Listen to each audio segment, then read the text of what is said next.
پہنچائیں. اب میاں بیوی بھی سمجھ لیں کہ ہماری ذمہ داریاں کیا ہیں. مسند امام احمد بن حنبل میں حضرت ابو درداء رضی اللہ تعالیٰ عنہ سے حدیث مروی ہے.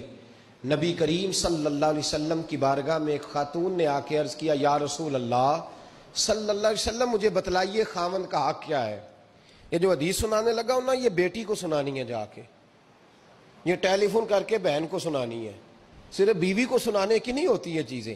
یہ حدیث بیٹی کو سمجھائیں، بہن کو سمجھائیں، ان لوگوں کو سمجھائیں تاکہ، اور یہ یاد رکھیں خاوند کے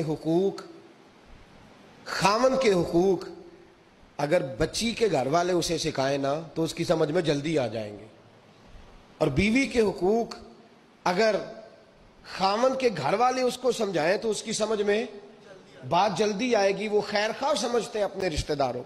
یہ والی حدیثیں ان لوگوں کو سنانی چاہیے جن لوگوں کا بچہ ہے